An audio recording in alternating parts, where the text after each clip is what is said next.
혹시 우리 성도님들은 어린 왕자라는 책을 보셨을 것입니다. 저는 어린 왕자를 매일같이 듣고 있거든요. 저희 딸내미가 항상 이소부화를 TV로 틀어요. 그러면 돌리고 돌리다 보면 마지막에 나오는 게 어린 왕자라는 이야기더라고요. 혹시 이 어린 왕자를 쓴 사람이 누군지 아십니까? 네, 맞습니다. 되게 어려운 이름인데요. 생 맥쥐베리라는 사람이라고 하더라고요. 원래 원래 이 사람의 원래 직업은 비행기 조종사였다라고 합니다.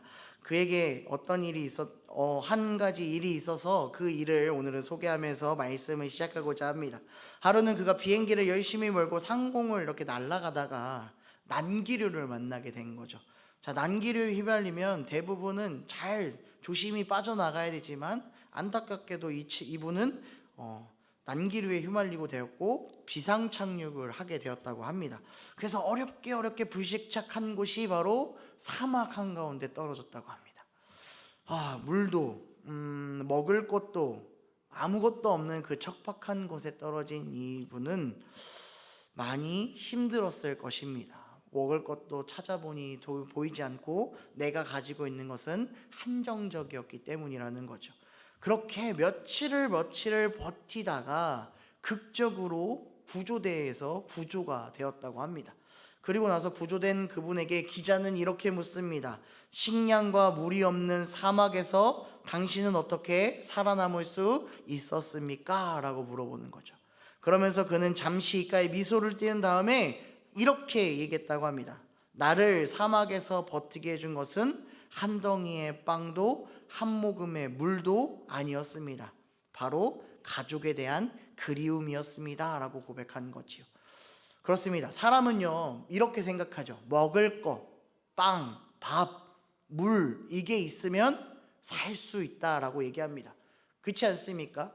만약에 우리나라에서도 많은 붕괴 현장 속에서도 물 한 모금만 마셔도 한 달간을 버티면서 생존했던 사람들을 볼 수 있는 것처럼 먹을 것은 굉장히 중요하고 살 수 있다라는 거지요. 먹을 게 없으면 우리는 정말로 죽게 될 것입니다. 그런데 한번 우리 이 자리에 있는 우리 성도님들, 그리고 영상으로 예배드리는 우리 성도님들한테 묻고 싶습니다. 정말로 우리가 삶을 살아갈 때에 삶을 이어가기 위해서 꼭 필요한 것이 먹을 것입니까? 이 땅에 먹을 것. 오늘 제가 저기 채원자매랑 같이 밥을 먹었거든요. 우리 전도사님이랑 같이 스파게티랑 피자를 되게 맛있게 먹었어요. 이거를 먹어야지만 우리가 정말로 살 수 있는 걸까요? 많은 사람들은 의식주를 굉장히 중요하게 여깁니다. 의식주가 뭘까요? 초등학교 때 배우지 않습니까? 우리가 살아야 하는 사람의 살아가는데 필수적인 세 가지 요소가 의식주라고 합니다.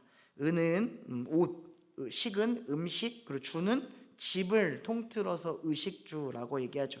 이 세 가지가 있으면 사람들은 무조건 살 수 있다라고 얘기합니다. 그런데 이건 일반적인 사람들의 이야기와 세상 속에서 말하는 삶에 대한 필요적인 부분인 것입니다. 그럼 다시 한 번 더 우리 성도님들께 물어보면 그리스도인으로서 살아가는데 꼭 필요한 것은 무엇입니까? 인 거죠. 오늘 우리가 요한복음 6장의 말씀을 통해서 하나님의 자녀인 그리스도인으로서 삶에 꼭 필요한 것은 무엇인지를 이 6장은 우리에게 분명하게 알려주고 있습니다. 오늘 저와 함께 이 사실을 깨닫고 더욱더 간절히 주께 그 사실로 기도하며 나아가는 우리 중앙성서교회 성도님들과 제가 되기를 주님의 이름으로 축복합니다. 이 요한복음 6장은요, 우리가 너무나도 잘 알고 있는 사건으로 시작하고 있습니다. 바로 오병이어이라는 사건이 등장하고 있습니다. 오병이어 뭘까요? 네, 맞습니다.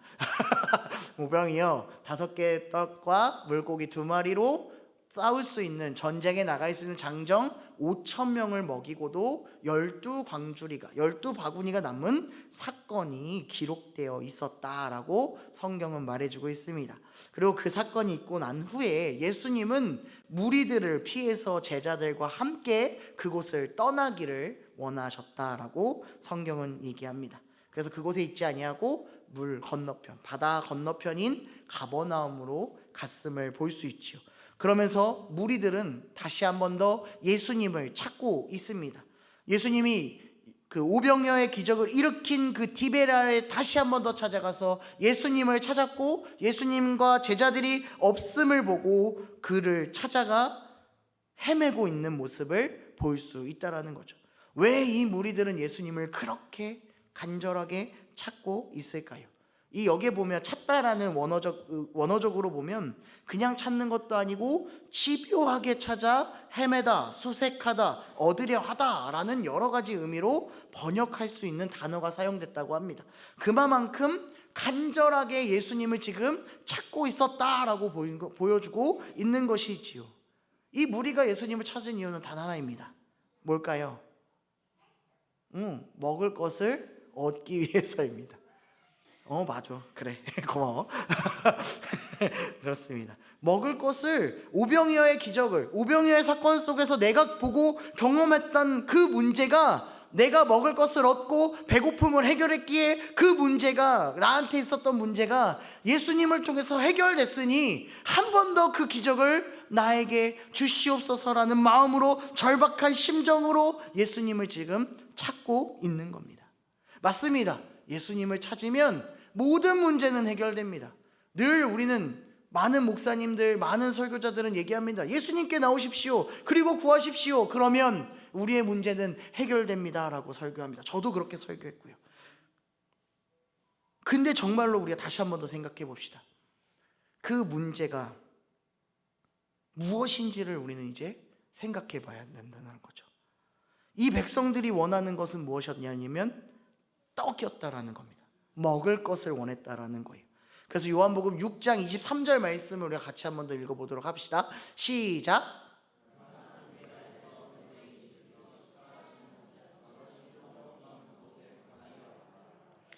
맞아요. 이 백성들이 예수님을 찾았던 곳은 디베라라는 곳이죠. 거기가 어디라고요? 오병이어 사건이 일어났던 곳. 지금 나의 힘든 상황, 내 어려움을 해결해 줄 분은 이분밖에 없다라는 것을, 기적을 보고 경험했고, 그래서 예수님을 찾아갔다라는 것이죠. 지금 왜 이 백성들이 어려워합니까? 왜 힘들어합니까? 왜 먹을 것을 더 원하고 있습니까? 지금 그들이 자유롭지 못하기 때문입니다. 그들은 지금 로마의 지배 속에서, 이스라엘 백성들은 늘 기다리고 있는 거예요. 누구를요? 우리를 구원해 줄 왕을 기다리고 있습니다. 왕을 기다리고 있다. 메시아를 기다리고 있다고요. 구주를 기다리고 있다고요. 그런데 예수님이라는 분이 갑자기 나타나서 막 병자들을 막 고쳐줍니다. 말씀으로 막 병자들을 일으키고 씻은 듯이 낫게 해줘요. 그리고 말도 안 되게 어린애가 갖고 온 물고기 2마리와 떡 5개로 5,000명을 먹이고 12바구니가 남는 기적을 보았습니다. 백성들이 어떻게 생각했을까요? 아, 왕이 왔다. 이제 우리는 해방될 수 있어. 이 해방이 무엇입니까? 이 로마의 지배 속에서 이제 다시 독립하는 것, 우리의 나라를 지키고 우리가 다시 한 번 더 일어설 수 있는 것을 이들이 원하는 것이었어요. 그래서 오병이어의 사건이 끝나고 나서 15절 말씀에 보면 이렇게 얘기합니다. 그러므로 예수께서 그들이 와서 자기를 억지로 붙들어 임금으로 삼으려 하는 줄 아시고 다시 혼자 산으로 떠나 가시니라 라고요. 예수님이 이 무리들을 떠난 이유는 하나입니다. 아직 나는 이 땅에 왕으로 온 게 아니기 때문에 떠나신 겁니다. 이 백성들이 원하는 건 뭡니까? 왕으로서의 예수님을 원하고 있었다라는 거예요. 왕으로서 나를 해결해 줄, 내 문제를 해결해 줄, 내 힘듦을 해결해 줄 사람, 왕, 그 왕을 원하고 있었다라는 겁니다. 그러니 예수님이 피하신 거예요. 딸로 떨어져 가시는 거예요. 사랑하는 성도 여러분, 혹시 이 시간에 예수님께 분명히 우리는 우리의 문제를 고백하려 나왔을 것입니다. 정말 내 힘으로 해결이 안 되고요, 어떻게 해서든지 어려움 속에 분명히 주님을 붙잡아서 해결받기 위해서 이 자리에 오셨을 겁니다. 그런데 정말로 그것이 내 생각과 내 판단으로 해결되기를 원해서 주님께 구하시지는 않으십니까? 하나님의 방법과 예수님의 방법으로 해결되기를 원합니다라고 구해야 하는 우리의 믿음과 우리의 삶인데, 그렇게 말하는 것이 아니라 하나님, 내가 이렇게 원하니까 이렇게 해결해 주십시오. 하나님, 내가 이렇게 원하니까, 내가 이런 힘듦을 이렇게 해결되기 원하니까 이렇게 해결해 주십시오라고 혹시 구하고 있지 않으십니까? 그러면 예수님은 도망가실지도 모릅니다. 그러니 오늘 우리가 구해야 될 것은 내 마음, 내 필요에 의한 예수님이 아닌 예수님을 위한 내가 되기를 구하시는 저와 우리 성도님들이 되기를 소망합니다. 예수님은 해결사이지만 내가 원하는 해결사는 아니다라는 사실을 꼭 기억하시기를 바랍니다. 이 예수님을 찾은 무리들이 그렇게 생각했다라는 거죠. 예수님은 나의 해결사, 나의 모든 것을 해결해 줄 분으로만 생각했다라는 것. 이스라엘 백성들도 그랬습니다. 출애굽하고 나서 그들이 느꼈던 건 뭐냐면, 이제 우리는 잘 살 수 있을 거야, 이제 우리는 편하게 살겠지라는 거였죠. 근데 그들이 나서자마자 국면했던 것은 홍해 바다였고요, 뒤에는 애굽의 군대가 쫓아옵니다. 그러자마자 이스라엘 백성들이 하는 이야기가 뭡니까? 왜? 이 모세, 너 왜 우리를 이끌어가지고 이렇게 죽게 만들어? 왜 우리를 이렇게 힘들게 만드는 거야? 애굽에 있으면 아무런 문제도 없이 살았을 텐데, 죽지 않았을 텐데 라고 불평불만을 내놓았다라는 거죠. 근데 그 상황 속에서도 하나님은 모세를 통해서 그 백성들의 불만을 들으시고 그 어려움을 해결해 줍니다. 그러면 그 백성들이 어떻게 해요? 감사함을 표현해야 되잖아요. 근데 얼마 못 가서 그 백성들은 또 한 번 더 좌절합니다. 어려움 속에 계속 좌절하고 무너지고 엎드려집니다. 그러면서 나오는 입술은, 하나님, 이 어려움 속에 나를 세워주시고 훈련해 주셔서 감사합니다, 하나님 나를 다시 하나님의 자녀로 거듭나게 해주셔서 감사합니다가 아니라, 왜 나에게 또 이런 어려움을 주십니까? 아니, 왜 얼마나 나를 이렇게 힘들게 만들어야 합니까? 왜 꺼내갖고 나를 이렇게 만드시는 거예요? 라고 불평불만하고 있다라는 겁니다. 이들의 보는 시점은 뭐냐면, 예수님이 우리를 만들어가는 것을 보는 게 아니라 내가 원하는 삶, 내가 편한 삶을 원한 거지, 전혀 하나님을 원한 삶을 생각하지 않았다라는 것. 내 삶에 하나님을 끼워 맞춰서 그냥 내가 사는 사람 중에서 편하게, 안락하게, 안정적으로 삶을 살아가는 것이 원한다라는 것이었다라는 거죠. 오늘을 살아가는 우리도 그러지 않습니까? 내가 원하는 삶을 살면서, 하나님 이렇게 해주시옵소서, 하나님 나 이렇게 할 건데 거기에 하나님 도와달라고, 하나님의 뜻은 찾지 않고 하나님의 생각은 전혀 개의치 아니하면서 내 것만 원하고 내 울타리 안에 하나님을 끼워 맞추는 것 아니십니까? 이제 우리의 생각을 돌려야 합니다. 이런 생각을 가지고 있는 무리를 향해 예수님은 한 가지를 알려주고 있다는 거죠. 29절 말씀입니다. 우리 같이 29절 말씀 한번 같이 읽도록 하겠습니다. 시작. 하나님께서 보내신 이를 믿는 것이 하나님의 일이니라 하시니라. 지금 뭘 얘기합니까? 성경에서는 무리와 지금을 살고 있는 우리에게 할 수 있는 것, 너희가 해야 되는 것을 알려주고 있습니다. 그것이 뭐냐면 하나님의 일을 하는 겁니다. 하나님의 일을 하라고. 근데 여기서 말하는 하나님의 일은 뭡니까? 바로 하나님께서 보내신 일을 믿는 것이라고 얘기합니다. 믿는 것이 하나님의 일을 하는 것이다 라고 우리에게 알려주는 거예요.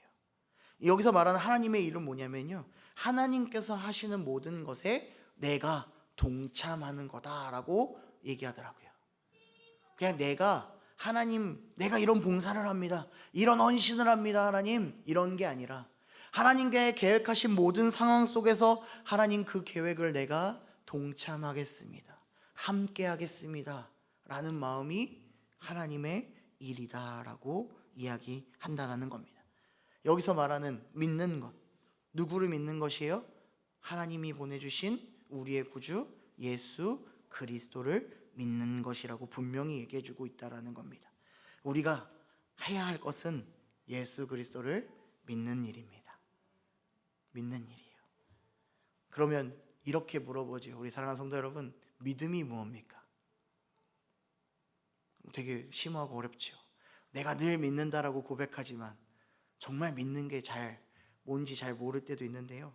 제가 그 청파교회 김기성 목사님이 강의한 옛날 영상을 좀 이렇게 들으면서, 믿는 것은 이렇게 얘기하더라고요. 믿는 것은 예수님께 내 삶을 온전히 맡기는 것, 이것이 믿는 것이다 라고 얘기하더라고요.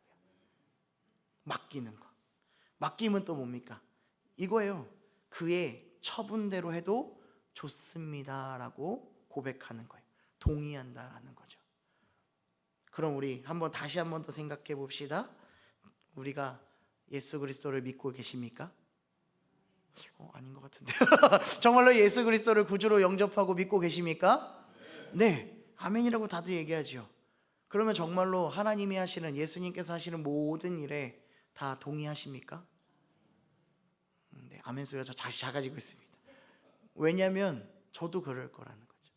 하나님의 계획을 내 삶에 동의하고 그대로 살아야 되는 게 맞는데, 자꾸 내 마음에 있는 내 생각, 내 자아가 일어나서 하나님 거보다 나의 것, 내가 좋아하는 것, 내가 원하는 것을 원하고 있기 때문에 어렵다라는 겁니다. 쉽지 않다라는 거예요. 그럼에도 불구하고 우리는 그 주님 앞에 감사합니다. 내가 주님의 그 계획하심 속에 동참하며 동의하겠습니다라고 고백하는 우리의 믿음의 성도님들이 되기를 소망합니다. 그럼 예수님이 누구인지를 우리 다시 한번 더 생각해 봐야 되죠. 예수님이 누구시길래 믿고 그 예수님이 걸어가신 그 길을 동참하겠다고 우리가 고백할 수 있는지를 한번 살펴보아야 합니다. 자, 이제 우리가 앞서 읽었던 요한복음 6장 35절 말씀을 우리가 같이 읽으며 예수님이 어떤 분인지를 한번 알아봅시다. 요한복음 6장 35절입니다. 네, 같이 읽겠습니다. 시작. 예수께서 이르시되 나는 생명의 떡이니 내게 오는 자는 결코 줄이지 아니할 터이요 나를 믿는 자는 영원히 목마르지 아니하리라. 아멘. 여기서 예수님을 뭐라고 얘기하고 있습니까? 예수님은 자기를 뭐라고 얘기하고 있습니까? 네, 맞습니다. 생명의 떡이라 라고 얘기하고 있습니다. 세상 사람들, 예수님을 찾는 무리들은 먹을 것, 내 육의 양식만을 찾고 있습니다. 내 육의 안식만을 찾습니다. 그러나 예수님이 얘기해 주는 것은 육체적인 해결이 아니라 그것을 초월한 나의 영원한 생명을 내가 가지고 있음을 우리에게 알려주고 있는 겁니다. 예수님을 믿는 사람이 새 생명을 받게 될 것이다 라는 것을 말씀해 주고 있는 것이죠. 그것이 예수님이 이 땅에 오신 것입니다. 오신 이유가 바로 그 이유입니다. 우린 너무 많이 들었잖아요. 예수님이 이 땅에 오신 이유가 뭡니까? 나를 구원하기 위해서요. 제가 요즘 중고등부 애들이랑 막 세례교육하면요 이런 말도 가끔 해요. 예수님이 이 땅에 왜 왔을까? 이러면은 애들 한마디도 못해요. 우쭐우쭐하고 있더라고요. 그래서 이렇게 얘기하죠. 우리 때문에 온 거야 라고 처음엔 알려줘요. 그리고 그 다음 주에 또 물어봐요. 예수님이 이 땅에 왜 왔을까? 그랬더니 이제는 좀 기억나나 봐요. 우리? 막 이래요. 그러면 내가 한마디 하죠. 너 때문에 오는 거라고. 손가락질하면 안 되지만 그때 좀 손가락질해. 너 때문에 오는 거라고. 그럼 애들이 흠집 놀래요. 왜 나 때문에 그러냐고. 그렇습니다. 우리의 죄 때문에 예수님이 이 땅에 오셨고 예수님으로 말미암아 우리가 새 생명으로 거듭날 수 있다는 사실을 우리는 늘 알고 있고 듣고 있다라는 거죠. 근데 그 사실을 늘 저 밖에 세상 속에 살다 보면 진정한 생명의 떡이 예수님인지를 자꾸 잃어버리게 된다. 그러면서 세상이 말하는 것 그리고 내가 가지고 싶은 것들을 거기에 채워 넣는다고 얘기하는 겁니다. 그러면서 늘 목마릅니다 라고 얘기해요. 늘 배고픕니다 라고 얘기해요. 그런 우리에게 예수님이 말씀하시는 거는 내가 줄이지 않을 거야, 배고프지 않을 거야, 목마르지 않을 거야 라고 우리에게 말씀해 주십니다. 이 문제는요 사실 목마르고 배고픈 건요 예수님의 문제가 아니에요. 누구 문제예요? 내 문제인 거예요. 저도 그래요. 늘 나는 잘 될 거라고 저는 생각을 조금 해요. 하나님이 나를 참 잘 쓰겠다라는 생각이 이만큼 하거든요. 많이는 안 해요. 그런데 늘 힘들어요. 어렵더라고요. 저도 매번 어렵다라고 얘기하지만 진짜 어렵더라고요. 세상이 점점 어렵게 만드는 것 같아요. 이렇게 하면은 되겠지라고 생각했는데 아니었어요. 그러면 이렇게 저렇게도 해봐야지 그러면 될 줄 알았어요. 아니었어요. 근데 진짜로 괜찮아진 건 뭐냐면요 그러한 생각들을 내 마음속에 다 버리고요 그냥 주님 뭐 그래요 알겠어요 주님 알아서 하세요 이 고백을 한 순간 제 마음에 진짜 평안이 오더라고요. 그 전까지 엄청 막 화도 나고 막 분도 나고 막 승질도 나고 막 눈물도 나고 막 그랬는데 어쩌겠어요. 더 이상 내가 할 방법이 없었어요. 그러니까 다 내려놔요. 정말 내 마음속에 아무것도 없듯이 다 내려놓거든요. 그러니까 제 마음속에 뭐가 생기냐면 평안이 생기는 거예요. 그래서 진짜 이번 주에 친구 아버님이 소천해서 늦게 친구들을 오랜만에 대학교 친구들을 만났는데, 오랜만에 만난 친구가 저한테 뭐라 그러냐면, 네 얼굴 되게 좋아졌다라는 거예요. 나는 되게 힘들고 뭐 좋아진지 알았거든요. 알았어 얘담아. 그렇거든요. 그런데 그 친구가 나한테 했던 말은 뭐냐면, 너 되게 좋아졌다라는 거예요. 진짜 1년 만에 만났나 그랬는데, 안 그러는데 저는 진짜 마음도 힘들고 막 울상이고 막 그런 마음 힘들고 막 피곤해 쩔어 있는 얼굴로 갔는데, 친구는 오히려 저한테 너 얼굴 좋아졌다라는 거죠. 왜 그렇습니까? 제가 내 걸 다 포기하고 하나님의 뜻대로 내가 정말로 가겠습니다라고 고백하니, 하나님이 나에게 생명의 떡이 되어 주셔서 배고프고 힘들고 어렵고 그 목마른 모든 것들을 채워 주심으로 말미암아 제 안에 평안이 드러나게끔 주님이 역사해 주신 거라는 거죠. 그때 깨달은 거죠. 사랑하는 성도 여러분, 지금도 그렇습니까? 혹시 하나님의 기준, 예수 그리스도의 기준, 주님이 말하는 그 계획대로 살겠다라고 고백하지만 아직도 내 마음속에 가지고 있는 그 계획, 아직도 내가 가지고 있는 내 고집, 아집 이런 것들로 주님을 혹시 끼워 맞추고 계시진 않습니까? 이 시간 그것들 또한 모든 것들이 다 내려놓는 우리 중앙성수교회 성도님들이 되기를 소망합니다. 그래서 정말로 생명이 되어주시고 목마른 자에게 생수가 되어주시고 배고픈 자에게 영원한 배고프지 않는 영원한 생명과 영원한 양식을 주신 그 주님만을 믿고 맡기며 나아가는 우리 중앙성수교회 성도님들과 제가 되기를 주님의 이름으로 소망하고 바랍니다. 히브리서 6장 27절 말씀을 우리 함께 같이 고백합시다. 히브리서 6장 27절 말씀 제가 읽어드릴게요. 그는 저 대제사장들이 먼저 자기 죄를 위하여 다음에 백성의 죄를 위하여 날마다 제사 드리는 것과 같이 할 필요가 없으니 이는 그가 단번에 자기를 드려 이루셨음이니라. 우리가 이 시간에 예수님 앞에 나와서 주님을 바라보고 주님께 기도할 수 있는 이유는 주님 예수 그리스도가 우리의 생명이 되어 떡이 되어 주셔서 모든 것을 이기시고 더 이상 제사 드릴 필요 없이 직접 우리가 나와 우리를 고백할 수 있게 만들어 주셨기 때문입니다. 예수님이 이 땅에 오신 이유 목적은 분명합니다. 하나님의 선물이 되어서 우리를 위해 생명의 떡이 되어 주시기 위해 이 땅에 오셨습니다. 그럼 이제 우리는 무엇을 먹어야 합니까? 무엇을 먹겠습니까? 아직도 세상의 것입니까? 아직도 내가 원하는 것들을 먹겠습니까? 아니면 정말로 우리를 살려주시고 목마른 그 목을 마르지 않게 축이시는 그 생명의 떡이신 예수 그리스도와 함께 하시겠습니까? 오늘 그 사실을 고민하고 모든 것들을 믿는 그 주님께 내 인생을 맡기며 함께 나아가는 우리 성도님들과 제가 되기를 주님의 이름으로 축원합니다. 우리 함께 기도하겠습니다.